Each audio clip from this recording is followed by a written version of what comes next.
Welcome to the Good Morning from the Chicken Coop podcast with Kim Johnson, your creative strategist and master mindset coach.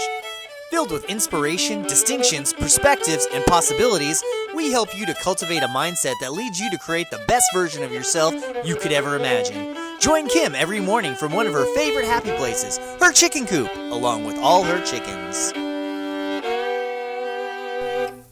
Hey everybody, good morning from the chicken coop.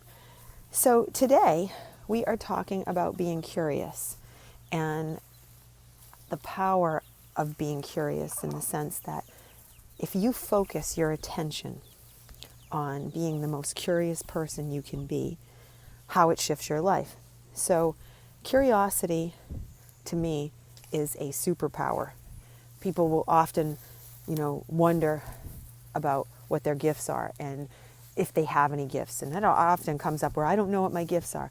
Well, there are some really basic gifts that we all have, but we radically underuse. And curiosity is, to me, an absolute superpower, and one of the ones that I think is so intrinsically underused, and shamefully so, because it is a true and just a gift from heaven above, because it is something that is so built into us as human beings, but we shut it down because we think, well, I don't want people to think I'm nosy if I ask questions, or I don't want to seem stupid. That's the one that typically we hear. I don't want to seem asking questions because I don't want to seem stupid. Well, boy, that's the one that kills me, because I will say this, it is absolutely a state of robbing yourself when you go to that place, because how in God's name are we supposed to learn anything if we're not curious and asking questions and putting ourselves out there and being super curious? When I was little, I was even more curious than I am now, and I think I'm hyper curious now. Obviously, because of what I do, I ask people questions all day long and try to help them figure things out for themselves.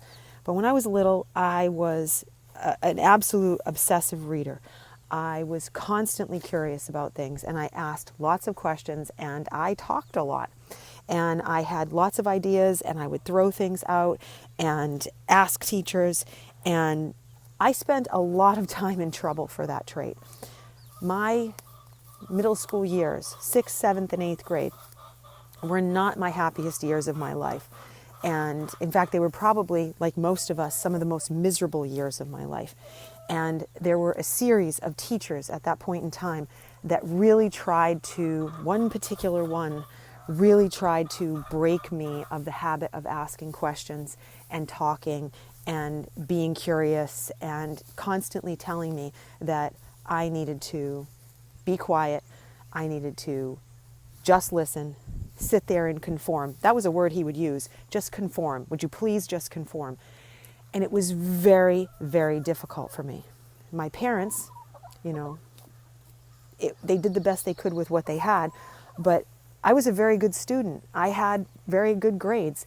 So they couldn't understand when I would complain, well, you're getting good grades. So the evidence on that side was, don't worry about her, she's fine. But internally, for me, it created a place of anxiety. It created a place where I questioned myself constantly, because I couldn't believe that in some way, shape, or form that I was in a spot where I couldn't ask questions. And I was constantly, like I said, in trouble so much that I spent a good portion of 6th, 7th, and 8th grade with my desk facing a wall at the back of the room, and having to work all by myself way at the back of the room. I also had to spend hours writing dictionary for asking questions or talking. And it was an arduous process. But here's the reason I'm telling you the story. Because I didn't give up. And I was so like, okay, I'm not changing this. Because it was a burning desire inside of me to be curious. And at the time, when I was little, there were no when I was in 6th, 7th, and 8th grade, there was no internet to go to at that point in time. It was just starting off, but we certainly didn't have it, and it was not something that I had the privilege of having access to. I was on my own with this, and it was old school books, reading things, learning about them, and of course asking questions. And I just never, ever, ever gave up on that fact that I was going to shift that part of myself, because I knew inside, somehow, some way, I knew inside that it was okay to do this. I don't know how. I can't explain to you how I knew it, but I always said, someday I am going to make sure everybody knows that being this curious and being this way is not something that's, a detriment to who you are as a person. It's actually a superpower, and it's a gift.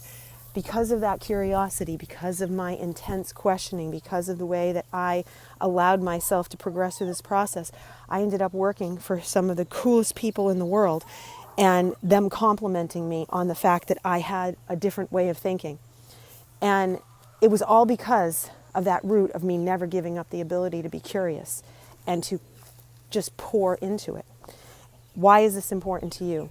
Because I know somebody out there listening has been told the same things that I've been told. I know somebody out there listening is curious and doesn't want to disrupt the cart, if you will, and ask questions and put themselves out there.